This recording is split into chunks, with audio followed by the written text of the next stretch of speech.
Hey everyone, this is Jason here. Welcome back to Modern Money Method. And we're going to make another housing video today. And I just want to show you some data that I'm looking at and how I use it to predict future trends. A lot of people always want to know exactly like the timing of something and the exact amount of something. That is almost always impossible to predict because of so many factors that can change, and especially nowadays with a government that's very fluid. Rules that exist today or have existed in the past, they're able to flip those very quickly and do different things which can impact the outcome. So you can only work with the information you know and where things are currently at and predict from there. So you have to be fluid yourself too if big changes occur, um, and those can come from all kinds of different angles government wise.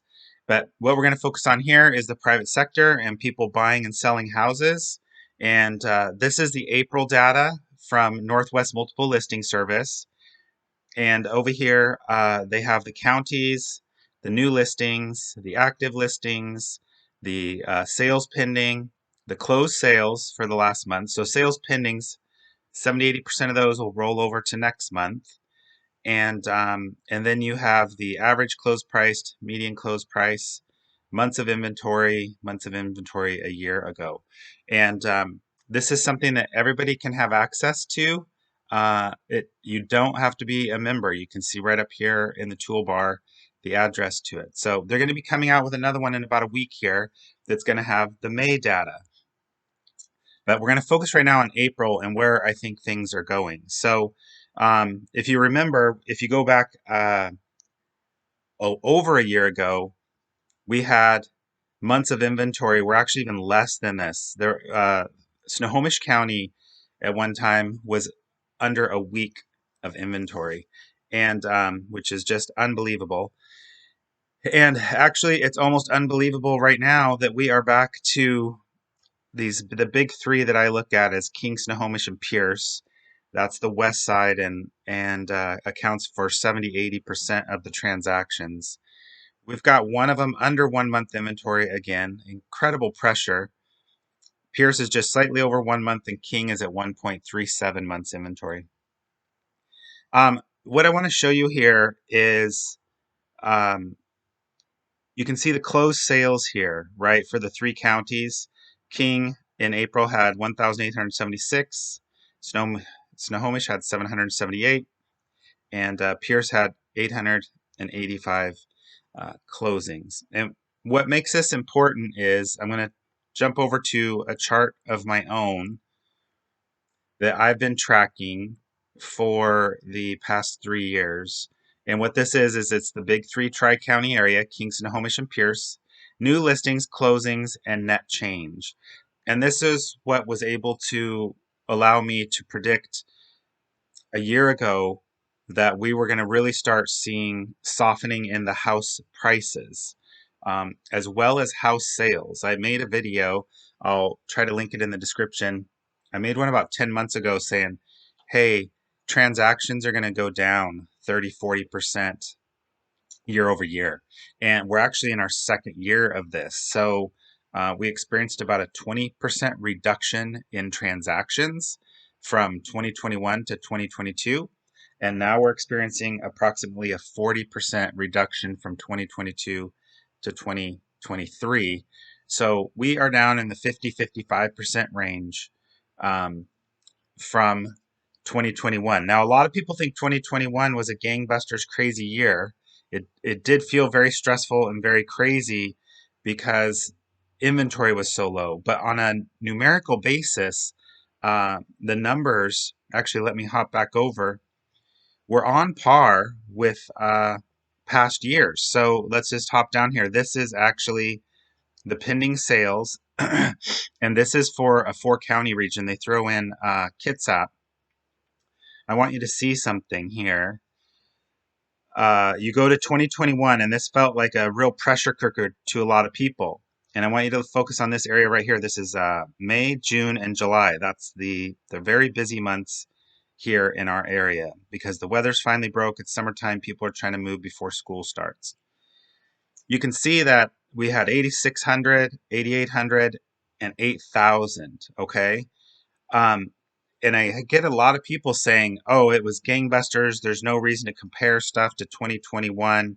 You know, that was a record year. Well, it wasn't, because you can go right here to 2018 and we had 8,700, 8,000, 7,600.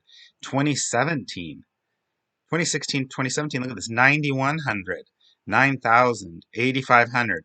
So it's very typical to have 8,000 plus transactions occurring in the May, June, and July area. They were low back in 2008, 9, and 10 because we were in the housing recession. They were in the fours and fives. But we actually didn't even hit that level in 2021. We had 1 month in 2020 where it was at over 9,000, and that was May, June, July. That was August. The sales kind of got pushed back there because of what we had happening in the spring. So we had a very big August in 2020. But you can see that 2022's numbers are across the board less. And I made that prediction. It was in the fall of 2021. I said we're going to start seeing year over year reduced volume numbers. And we saw it every month of 2022. And then I made the call again that we would see it again in 2023. I mean, and that's a pretty bold prediction that I've made 2 years in a row and been accurate on, that you're going to see dramatically less sales every month. And as you can see, we have not even breached the 5,000 unit level this year. And you have to go way back to find that. Like every single one of these has. So you can see that the trajectory is not going up as much as past years. Yeah, we always are slow in November, December, and then January we start picking up. But generally, sales start increasing 10, 20% month over month. And we're flatlining, which actually concerns me greatly because if we're not going up and then, decreasing in the fall, if we're just flatlining, I don't think that means we're going to flatline in the fall. I think the tail off that we're going to see this fall is, even though last fall and winter was very dramatic, I think we may see something even more dramatic. So thanks for hopping back over to this chart with me. So something that I track on my own that I'm able to extract out of this data is listings closing and net change. And you can see we're running a negative deficit. We had in 2020, we had a crazy busy fall. These are the number of closings. Look at this, in the 6,000 and 7,000 range in late fall, creating a massive deficit, taking us down into 2021 of only having days of inventory, 6, 7, 8 days. Just unbelievable. Then people did start putting their houses on the market. So inventory started building up. And this column is the accumulation of the pluses. So we still were very low on inventory. So prices in 2021, it was extremely competitive, multiple offers, people overpaying, on list price and actually the price of the house. And then it kind of tailed off in the fall again, and we started having less listings compared to sales again. Started running a negative draw on the inventory. That's why I triple starred this one, because that's when it flipped, was from September to October. So people felt, wow, here we go again. Inventory's coming down. And so I'm just taking you down memory lane here. We're going back to 2022, and we started off really strong actually with inventory compared to closed transactions. And you can see we built up inventory very quickly. By May, we'd added 9,567 additional houses for sale. That was well above this number here. This number would have been about 7,000. So we are finally getting to, I remember there was a couple months where we were at 2 months inventory. It's amazing to be talking about 2 months inventory being, a surplus or feeling comfortable. Are we ever going to get back to the old rule of thumb, 6 months? I don't know. I mean, probably at some point in our lifetime, but I think we're a long ways from from that. The new norm seems like we're going to be in the dramatically below that. And so it even went all the way until October. So we had added 20,000 units. And that's why I was able to see that in the spring here of what was coming and why I would have a lot of house pressure. Now, one item that I was not able to, I didn't put in here that occurred in December of 2022 that I had not seen before. Has it happened before? Probably, but I had not seen it. It's not able to be shown in these numbers right here. A ton of people took their houses off the market. It was a 1-2 week period where inventory, instead of naturally coming off the market through sales, people just pulled their listings back. So we got to this excessive, or I shouldn't say excessive, but excessive in comparison inventory buildup, where we had 2+ months of inventory, and then like 20% of the inventory disappeared over a week or two. So that carried us into January of 23. It's represented a little in these two small numbers here, but a few thousand dropped off right here. So we started in a negative slant again for 2023. And something you'll notice in 2023, January was a negative, but the buildup of inventory, this is new listings here, this column here, this is closed sales, is is building up much slower than the last 2 years. Um, and here is the key component that people, in my opinion, are not paying close enough attention to. Yes, it's only going up 600 to 1,300 a month, where you go back last year, it was much more dramatic. Look at this. We were adding to inventory by 2,000, 2,300, 2,300, 3,500, having massive inventory buildup, which we hadn't seen before. Now, 2021 had these, plus 800, plus 1,200. They did have 2,000, one, but 12. So 2023 is looking a lot more like 2021 for inventory buildup.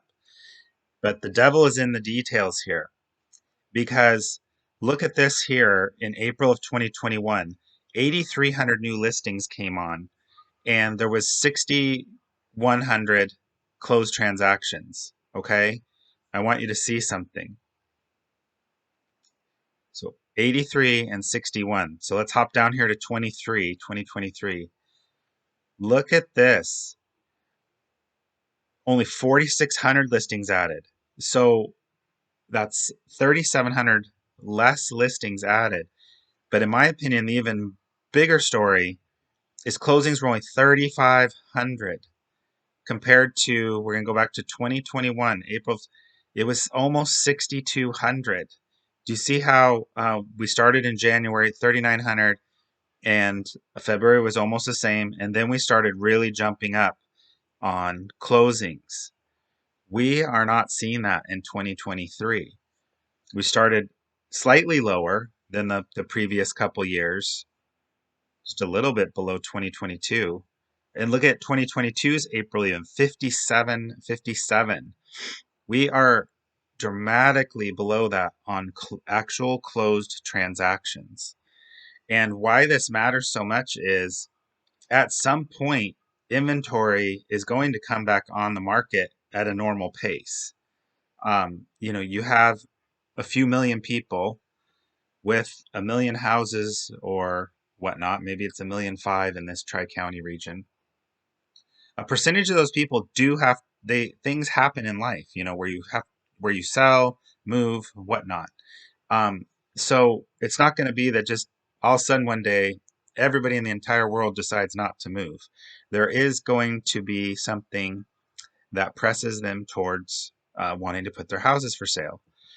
So why do we have such a dramatic drop off in the closings? People like to blame it on the inventory, which that is impacting it to some degree, and makes it feel like there's a real short inventory, because every house, you just have a ton of people looking at it. If it's priced right, you have multiple offers like we have all the time, because we get our houses really dialed in. And that's something that I love talking to people about, and doing on-site, in-person analysis of what your house is worth. Um, but what I think is occurring is the buyer pool that can afford today's houses. So I'm not saying that the buyers are disappearing. Yes, there is a lot of people who would like to own a house. But now that house prices have ticked back up, um, and the interest rates have gone up dramatically, you've eliminated, think about this, a year or two ago, people who made households that made 60 to 80,000, they could buy a lot of the houses that were for sale. Now, I am not seeing anybody being able to qualify for an average house where the household income is under 100,000, and that's on the low end. So basically, everyone under 100,000 household income has been eliminated as a buyer. And so this this number flatlining here, um, in my opinion, is kind of ominous, because if this starts rolling over sooner than it has in the past, let's go to 2021. And so these are the closings. You can see how they kept going up month after month, and then they stalled out. They hit a nice high mark of 7,500 in June, almost matched that in July, tailed off slightly in August, tailed off ever so slightly in September, right? So the I just want you to look at this trend here where it went from 4,000 in February to 7,500, so almost doubled, and then only tailed off about 10% from that. So remember that, double from February and then tailed off in summer, okay?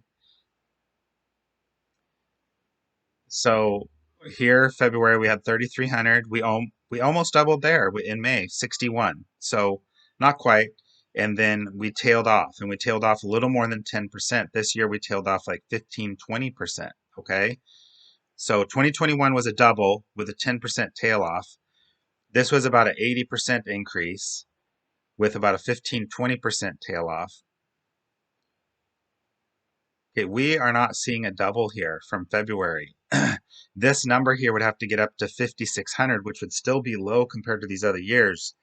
And then if we have a 20, 30% tail off, um, what I'm just saying is the closings are so low right now in relation to the population that we run the risk of this number not visiting the 7,000s, the 6,000s this year, possibly peaking out.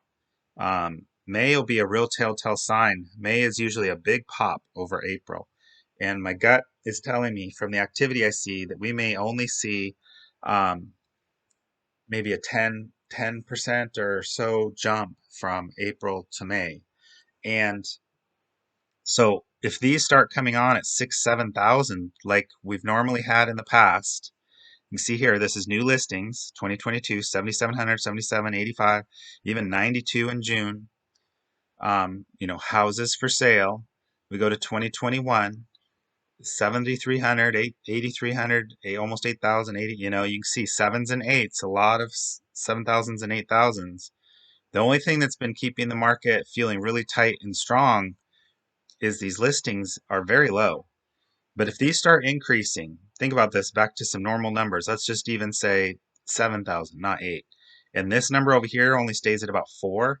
You're now adding in a single month 3,000 housing units of inventory. And I think we had, yes, this is when I really knew. This month right here, June of 2022, was the month that told me my prediction from the spring of March was correct. You can see we had this huge jump, listings 9,200, closed transactions 56. We added basically like 3 weeks of inventory. Do you see that in 1 month? And then we had another big month.